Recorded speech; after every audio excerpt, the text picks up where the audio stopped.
Hello everyone, welcome to Historiography. Today's episode is a special one. Marking the 347th anniversary of Chhatrapati Shivaji Maharaja's coronation, we get you the insights of the coronation through the eyes of an Englishman. Henry Oxinden, an Englishman who was an ambassador representing the English company at Chhatrapati Maharaja's coronation, kept fine notes with minute details, giving us an account of his visit to the fort of Raigad to attend the auspicious occasion of coronation. Let's dive into his diary and read through his notes, which paint us a vivid picture of the scene at Raigad in 1674. We pick things up from 21st of May, when he was at the base village of Pachad for the fort of Raigad, awaiting his permission to climb atop. He writes on the 21st of May, "The day was continued in the same place, under the tent, and found it excessive hot and incommodious. But this evening, to our joy, we understand that the Raja has returned from Pratapgarh. When I solicited Niraji Pandit to procure us the leave to pass up the hill into the Rairi castle and on, we received the orders to ascend up the hill the next day." On 22nd of May, he writes, "We received the orders to ascend up the hill into the castle. The Raja having in-ordered a house up there, which we did, leaving Pachad at about 3 o'clock in the afternoon, we arrived at the top of the strong mountain at about sunset, which is fortified by nature more than art, being of very difficult access, and but one advance to it, which is guarded by 2 narrow gates. It is fortified with a strong high wall, and bastions thereto. All the other parts of the mountain is a direct precipice. It is impregnable, except the treachery of some in it betrays it. On the mountains there are many strong buildings, as the Raja's court and the houses for other ministers of the state, to the number of about 300. It is in the length of about 2.5 miles and breadth of about half a mile. But no safety brings down their goods to the seaports, but no pleasant trees nor any sort of grain grows thereon. Our house was about a mile from Raja's palace, into which we retired with no little content." On the 26th of May, he writes, "The Raja by solicitation of Niraji Pandit gave us audience. Though busily employed with other great affairs, as his coronation, marriage, etc., I presented him and his son Sambhaji Raja with those particulars appointed for them by the President and the Council, which they seemed to take very kindly, and the Raja assured us that we might now trade securely in all the dominions without the least apprehension of evil from him, for that the peace was now concluded. I replied, that was our intent, and to that effect the President and the Company had sent me to his court to procure some articles signed and privileges granted by him, which were the same we enjoyed in Hindustan, Persia and Company, where we traded. He answered it was well, and referring me to Moro Pandit, his Peshwa or Chancellor, to examine the articles, and gave him an account what they were. He and his son took their leaves, and retired into their private apartments, where they are busily employed with the Brahmans in consultations and other ceremonies, and will hear no manner of business until the coronation be over. We likewise departed to our house again, when I gave His Honour and Company an account of my transactions hitherto.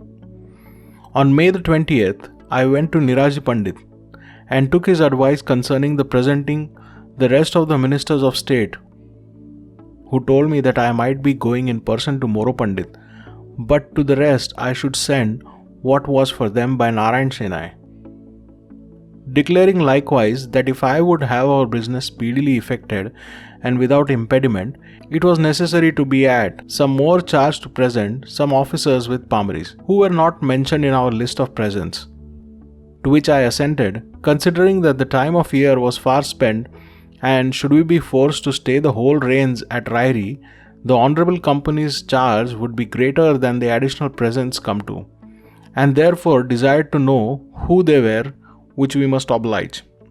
He answered that 2 palmaries were not enough for Moro Pandit, and that we must present him with 4, and Dattaji Pandit Vaknavis or public intelligencer with a ring that valued about 125 rupees. The Dabir or the Persian escrivan with 4 palmaries.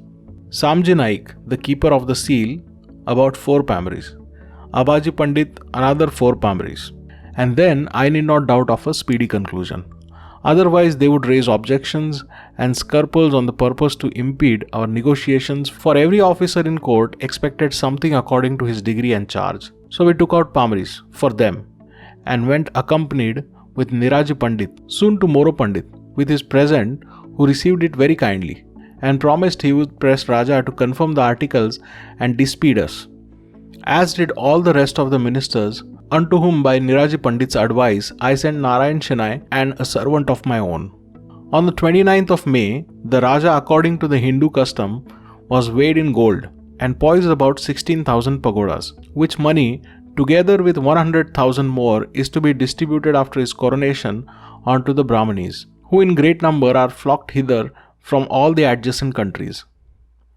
On the 30th of May, he writes further, "This day I sent linguist Narayan Shenai to Niraji Pandit to enquire what he had transacted in our business touching the signing our articles and so, who returned answer that Raja stopped his ears to all affairs, whatever, and deferred them till his coronation was over, being busily employed with his Brahmanis to put things into readiness against that day. It is being now at hand, and therefore must have patience till declaring that the Raja had granted all our demands except those 2 articles, wherein it is expressed that our money shall go current in his dominions and his on Bombay, and that he shall restore whatever wracks may have happened on his coast belonging to the English and inhabitants of Bombay. To the first he accounted unnecessary to be inserted in the articles of peace, because he forbids not the passing any manner of coin in his dominions, nor on the other side can he force his subjects to take those coins, whereby they shall be losers. But if our coin be of as fine as an alloy and weight as the Mughals and other princes, he will not prohibit its passing current. To the other article, he says that it is against the laws of Konkan to restore any ships, vessels or goods that are driven to shore by the tempest, or otherwise, and that should he grant us that the privilege the French, the Dutch and the other merchants in his country would demand and claim the same right with us, which he could not grant again without breaking the custom that had lasted for many ages.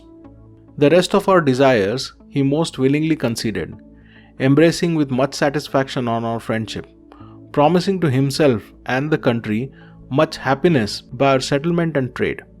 Niraji Pandit did likewise then inform me that he doubted not but to persuade the Raja to grant us our racks, because we enjoyed the same privileges in the Mughal and the kings of Deccan country. But to the former articles concerning the money, we must not expect it, and it was enough that the Raja would not prohibit its passing, if made comfortable in the goodness and weight to the other kings' coins, with which I might rest satisfied, and that as soon as possible after the Raja's coronation, he would get the articles signed and dispatch us. Of all which I advised his honour and company by the return of some coolies I sent to Bombay to ease our charges. On June the 5th, Niraji Pandit sent me a word that on the morrow at about 7 or 8 in the morning, Raja Shivaji intended to ascend the throne, and he would make it kindly if I came to congratulate him therein, that it was necessary to present him with some small thing, it being not the custom of these eastern parts to appear before a prince empty-handed. I sent him answer that I would, according to his advice, wait on the Raja at the prescribed time. Further, on the 6th of June, Henry Oxinden writes, about 7 or 8 of the clock went to the court and found Raja seated in a magnificent throne and all the nobles waiting on him in very rich attire.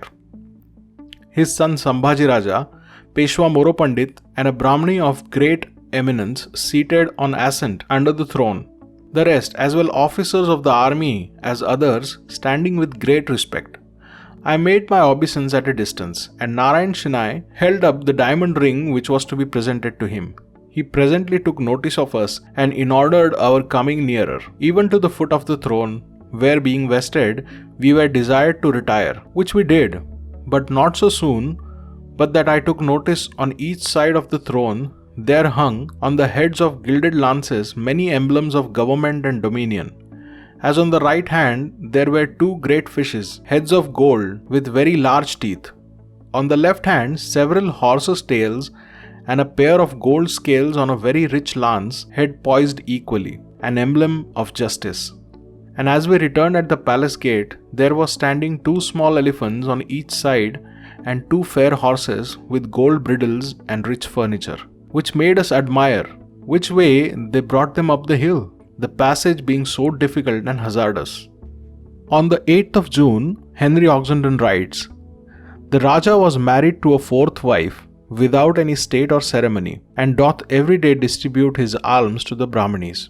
For the 9th and 10th of June, he has a combined entry which reads, Every day solicited Niraji Pandit to get our articles signed and dispatch us. The rains being set in violently, he returned answer that he would lose no opportunity, carrying them always with him. But the Raja was totally taken up in the distribution of his alms to the Brahmanis." On the 11th he writes, "Niraji Pandit sent a word that the Raja has granted all our demands and articles, except our money passing current in his country, which he accounted needless and had signed them. That tomorrow the rest of the ministers of the state would sign them, and then we might depart as soon as we pleased." For the next day, June the 12th, Henry Oxinden writes, "This day the rest of the ministers of state signed to the articles, and I went to receive them at Niraji Pandit's house, where they were delivered to me by him. He expressed much kindness for our nation, and promised on all occasions to negotiate our business at the court with the Raja, for which, having rendered him thanks, and given a cousin of his, a Pamari, for his pains in transcribing the articles and other services, I took my leave of him." And then on the 13th, he writes his final entry, which says, "Departed the Rairi castle, and on the 16th arrived at Bombay, and delivered His Honour and Company the articles of peace, signed and ratified by Shivaji and his ministers of state, which, if punctually observed, will be of no small benefit to the Honourable Company's affairs, both on this island of Bombay and their factories which may be settled in Shivaji Raja's dominion." Signed, Henry Oxinden. All of this report from Henry Oxinden's diary has been printed in the factory records which were maintained at Surat. You can read these entries in the volume 88, page number 147 to 155. This indeed gives us a deep account into an Englishman's thought at Shivaji Raja's coronation. Thanks for tuning in, and you were watching Historiography.